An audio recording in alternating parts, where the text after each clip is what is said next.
Hello everyone, welcome to my channel vascular tech. Students, AKTU और BTUP के छात्रों के ऑनलाइन एग्जाम खत्म होने के बाद अब राजस्थान टेक्निकल यूनिवर्सिटी यानी कि आरटीयू के छात्रों के ऑनलाइन एग्जाम स्टार्ट हो गए हैं। और राजस्थान टेक्निकल यूनिवर्सिटी ने 15 पॉइंट की बहुत ही इंपॉर्टेंट और स्ट्रिक्ट गाइडलाइंस जारी की हैं। यह गाइडलाइंस उन्होंने एकेटीयू और बीटीयूपी के छात्रों के ऑनलाइन एग्जाम को देखते हुए जारी की हैं, क्योंकि उन्हें पता है कि एकेटीयू और बीटीयूपी के छात्रों ने किस प्रकार नकल किया है। उसी के अकॉर्डिंग उन्होंने गाइडलाइंस भी जारी की हैं और कुछ पॉइंट्स एक्स्ट्रा बढ़ाए हैं।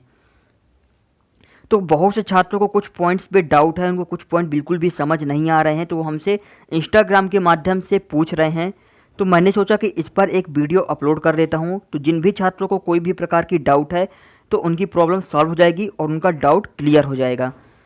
तो यहाँ पर आप देख सकते हैं नेचर ऑफ अनफेयर मीन्स यहाँ पर एक कॉलम है, दूसरा कॉलम है पनिशमेंट का। मतलब यहाँ पर पनिशमेंट की कैटेगरी डिसाइड की गई है, कैटेगराइज किया गया है कि आप कौन सी अनफेयर एक्टिविटी करते हो तो आपको कौन सी पनिशमेंट मिलेगी। यहाँ पर आप सीरियल नंबर 1 से लेकर 9 तक देख सकते हैं।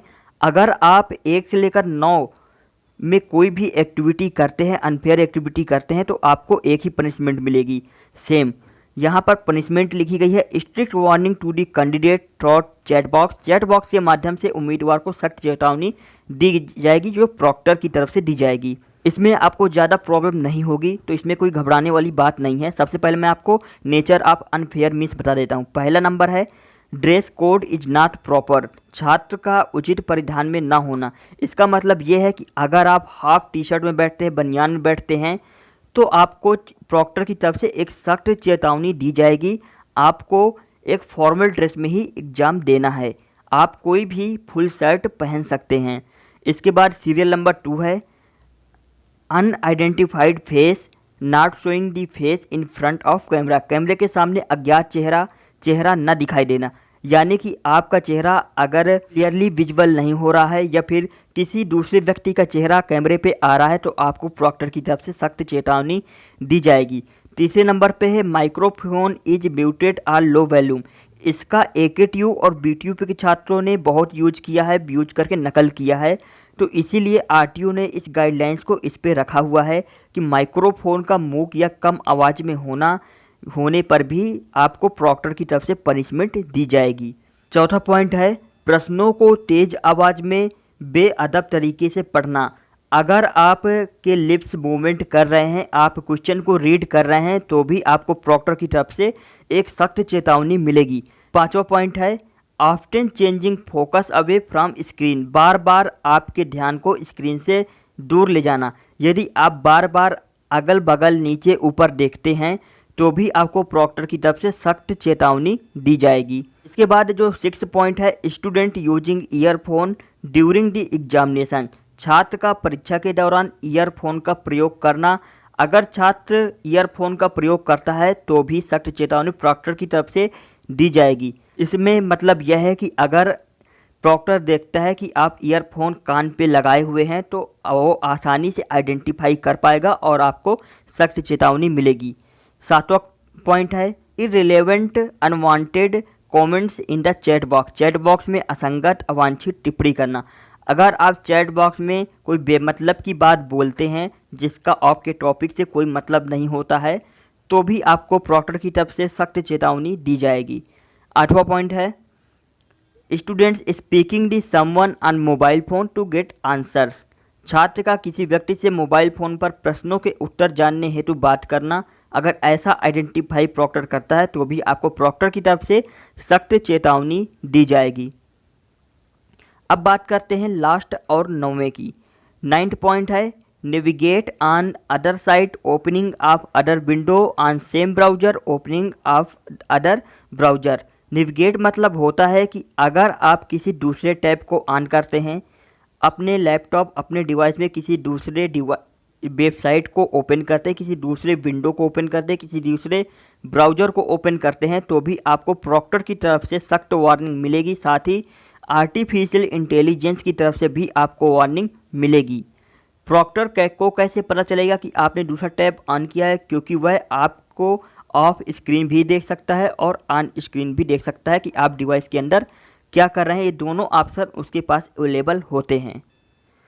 अब बात करते हैं 10th पॉइंट से लेकर 14th पॉइंट तक। अगर आप कोई एक्टिविटी करते हैं तो उसमें पनिशमेंट को थोड़ा स्ट्रिक्ट किया गया है। देखते हैं क्या पनिशमेंट मिलेगी आपको। उस पेपर की परीक्षा रद्द कर दी जाएगी और संबंधित पेपर के अंक ग्रेड में 0 अंक एवं F ग्रेड दिया जाएगा। मतलब कि सीधा सा है कि यूएफएम लग जाएगा। यूएफएम में जिस सब्जेक्ट में प्रॉब्लम होती है उसमें 0 मार्क्स दिया जाता है।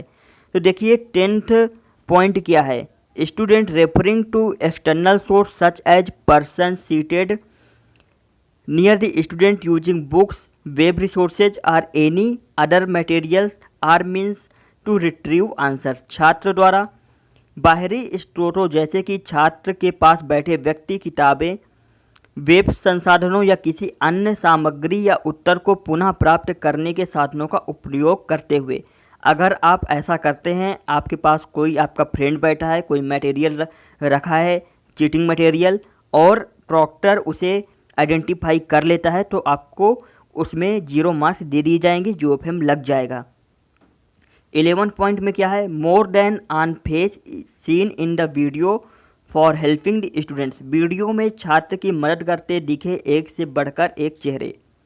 मतलब कि अगर आपकी डिवाइस के कैमरे पे आपके अलावा किसी और स्टूडेंट, किसी और व्यक्ति का फेस दिखाई देता है तो भी आप पर यूएफएम लग जाएगा। उस सब्जेक्ट में आपको 0 मार्क्स दिए जाएंगे। 12 पॉइंट है। विद्यार्थी उत्तरों पर पहुंचने के लिए सामूहिक रूप से दूसरे के साथ चर्चा कर रहा है। अगर उसमें आपके अलावा किसी और की वॉइस सुनाई देती है तो भी आपको इसमें यूएफएम के अंडर में डाल दिया जाएगा। 13 पॉइंट है। In case are more than 50 navigation counts. 50 से अधिक नेविगेशन के काउंट होने पर भी आपको यूएफएम के अंडर में डाल दिया जाएगा। 50 नेविगेशन का मतलब क्या होता है, इसमें बहुत से छात्रों को डाउट है। नेविगेशन का मतलब होता है कि आप यदि दूसरा टैब ऑन करते हैं, दूसरा ब्राउज़र ओपन करते हैं, दूसरी वेबसाइट कोई ओपन करते हैं, उसमें आपको नेविगेशन वार्निंग मिलेगी, और अगर ये वार्निंग 50 से ज़्यादा हो जाती हैं तो आपको यूएफएम के अंडर में डाल दिया जाएगा। 14 पॉइंट है। चैट बॉक्स में छात्र द्वारा अश्लील आपत्तिजनक लेखन या बोलना। अगर आप कुछ भी अनफेयर, कुछ गलत बोलते हैं चैट पे तो भी आपको यूएफएम में डाल दिया जाएगा। अब बात करते हैं 15 और लास्ट पॉइंट की। इसमें पनिशमेंट का प्रकार चेंज है और इसमें 2 प्रकार की पनिशमेंट का प्रावधान है। 15 पॉइंट में है इन केस ऑफ इन्फर्सनेशन, मतलब कि प्रतिरूपण के मामले में। सबसे पहले मैं आपको बता दूं प्रतिरूपण क्या होता है। यदि आपकी जगह कोई और आपका एग्ज़ाम दे रहा है और प्रॉक्टर उसे आइडेंटिफाई कर लेता है कि आप वो नहीं है जिसका एग्ज़ाम है। मतलब मैं आपको एग्जाम्पल देता हूँ। यदि राम का एग्ज़ाम है और राम की जगह उसका एग्ज़ाम श्याम दे रहा है और श्याम यह दावा कर रहा है कि वो राम ही है और उसे प्रॉक्टर आइडेंटिफाई कर लेता है कि वह झूठ बोल रहा है, तो ऐसे में देखिए क्या पनिशमेंट है। 2 प्रकार की पनिशमेंट है। पहली पनिशमेंट ये है कि आपके उस सेमेस्टर के सभी एग्ज़ाम को कैंसिल कर दिया जाएगा। पढ़ सकते हैं। Cancellation of present appear semester examination all theory papers example and term examination of appear semester in which he found guilty of using unfair means shall be cancelled. Unfair के मामले के तहत आपके उस सेमेस्टर के सभी एग्ज़ाम कैंसिल किए जाएंगे। और साथ ही दूसरे पॉइंट में है cancellation of present semester examination. मतलब वही है कि आपका जो प्रेजेंट का सेमेस्टर है उसके सभी पेपर के आपके एग्ज़ाम कैंसिल हो जाएंगे, यानी कि ईयर बैक का भी खतरा रहेगा। तो ये कुछ 15 पॉइंट्स थे जिसमें जो 15 पॉइंट था ये सबसे ज़्यादा स्ट्रिक्ट है और ऐसी गलती किसी भी छात्र को नहीं करनी है। आपको ही एग्ज़ाम देना है, सारे रूल्स फॉलो करने हैं। आपको 15 मिनट पहले या आधा घंटे पहले ही लॉगिन कर लेना है, कनेक्शन चेक कर लेना है कि आपका प्रॉपर वर्क कर रहा है नहीं कर रहा है, बैटरी बैकअप लेकर बैठना है। आपको अगर लैपटॉप से एग्ज़ाम दे रहे हैं तो विंडोज़ अपडेशन को आपको ऑफ कर लेना। नहीं पता तो आपको डिस्क्रिप्शन में लिंक मिल जाएगी, तो वहाँ से आप देखकर विंडोज़ अपडेशन को ऑफ कर सकते हैं। मोबाइल से एग्ज़ाम दे रहे हैं तो आपको सारे नोटिफिकेशन ऑफ कर देने हैं। मैं सजेस्ट करूँगा कि लैपटॉप से ही आप एग्ज़ाम दें। एग्ज़ाम देते वक्त आपको किसी भी प्रकार का गॉगल नहीं पहनना है। अगर टेस्टेड है तो पहन सकते हैं, उसमें आपको प्रॉक्टर को बताना होगा। किसी में अगर आपको रफ कार्य करना है तो इसके लिए प्रॉक्टर से आपको परमिशन लेनी होगी। अगर आपको बोलने की हैबिट है कि आप बिना बोले एग्ज़ाम नहीं दे पाते हैं तो उसमें आपको प्रॉक्टर को इन्फॉर्म करना होगा। अगर प्रॉक्टर परमिट करता है तभी आप बोल क्वेश्चन को रीड कर सकते हैं। ईयरफोन, अगर आपको चीटिंग के उद्देश्य से ईयरफोन लगाना है तो आप लगा सकते हैं, लेकिन उसको कान पे नहीं लगाना है। आप सीधा सा लगाइए और प्रॉक्टर बोलता है कि आपकी आवाज़ नहीं आ रही, आप कुछ लगाए हैं, तो आप हटा सकते हैं, बोल सकते हैं कि डिवाइस में किसी प्रकार की कोई प्रॉब्लम है। तो आप सभी को wish you all the best. आप लोग सभी अच्छे से एग्ज़ाम दें। कोई भी आपको डाउट हो, किसी से भी टॉपिक से रिलेटेड डाउट हो, तो आप हमसे डायरेक्ट इंस्टाग्राम में मैसेज कर सकते हैं। ज़रूरत पड़ने पे आप हमसे कॉल भी कर सकते हैं। इंस्टाग्राम पे ही मैं आपको अपना कॉन्टैक्ट नंबर भी अवेलेबल करा दूँगा। और मुझे आपका ज़्यादा से ज़्यादा सपोर्ट चाहिए। आपको चैनल को सब्सक्राइब करना है। बाकी आज की वीडियो में बस इतना ही। Wish you all the best, keep watching and subscribe channel for more videos. Thank you.